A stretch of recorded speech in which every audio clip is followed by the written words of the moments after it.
नमस्कार दोस्तों। तो दोस्तों कैसे हैं आप सभी लोग। तो दोस्तों कैसा हो कि अगर राम और जो विभीषण की लड़ाई हो जाती तो उनमें कौन विजय होता और उनके जो युद्ध किस बात पर होता। तो चलिए दोस्तों आज इस विषय पर हम लोग बात करते हैं। तो दोस्तों रामायण भारतीय संस्कृति और आध्यात्मिक का एक महत्वपूर्ण ग्रंथ है जिसे वाल्मीकि जी ने रचा है। इसमें भगवान राम, लक्ष्मण, सीता और रावण जैसे कई प्रमुख पात्रों की कहानी है।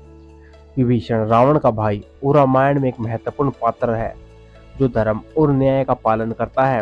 विभीषण ने अपने भाई रावण के अत्याचार और अहंकार के खिलाफ जाकर राम का साथ दिया क्योंकि वह सत्य और धर्म के पक्ष में था।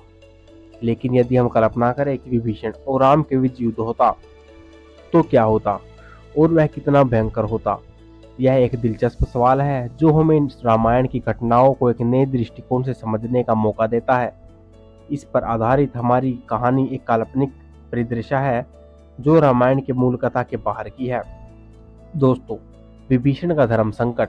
विभीषण को हमेशा धर्म और सत्य का प्रतीक माना गया है।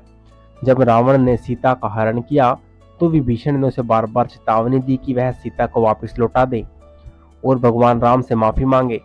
लेकिन रावण के अहंकार ने उसकी एक न सुनी और विभीषण ने अंततः रावण का साथ छोड़कर राम का समर्थन किया। विभीषण की इस निष्ठा और ईमानदारी के कारण उन्हें लंका का राजा भी बनाया।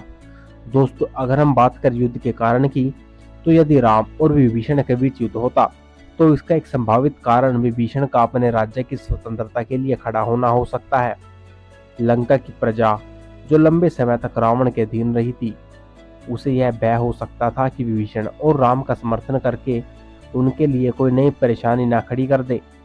विभीषण लंका के राजा बनने के बाद राम से एक स्वतंत्र शासक की तरह व्यवहार करने की इच्छा कर सकता था, जबकि राम का मानना हो कि लंका को धर्म और न्याय के मार्ग पर चलने के लिए अयोध्या के निर्देशों का पालन करना पड़े।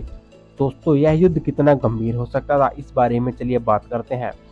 अगर राम और विभीषण के बीच युद्ध होता तो यह युद्ध अत्यंत घातक और विनाशकारी होता। विभीषण लंका के शक्तिशाली राजा थे और उनके पास वहां की प्रचुर सेना, संसाधन और राक्षसी युद्ध कौशल था। वहीं दूसरी ओर राम अपने अनुयायियों और देवताओं के सहयोग से अद्वितीय योद्धा थे। रामायण के प्रसंगों को हमने देखा कि राम ने कितने धैर्य और साहस और शौर्य से रावण और उसकी विशाल सेना का सामना किया। अगर राम और विभीषण के बीच युद्ध होता तो वह केवल शक्ति का युद्ध नहीं होता बल्कि धर्म और नीति के प्रति दोनों के दृष्टिकोण का भी टकराव होता।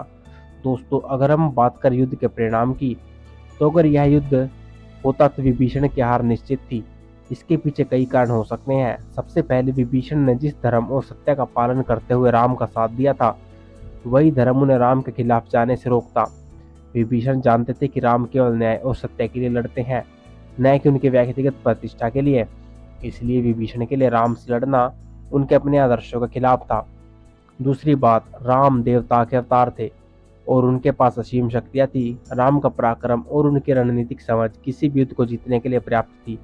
राम जिन्होंने रावण जैसे महाशक्तिशाली राक्षस को पराजित किया उसके लिए विभीषण को पराजित करना कोई बड़ी बात नहीं थी। तो दोस्तों इससे प्रमाणित होता है कि हर हाल में राम जी की जीत होती है। तो यह वीडियो आपको कैसी लगी कमेंट करके जरूर बताएं और भी ऐसी वीडियोस के लिए आप लोग चैनल को सब्सक्राइब कर सकते हैं। And thank you for watching.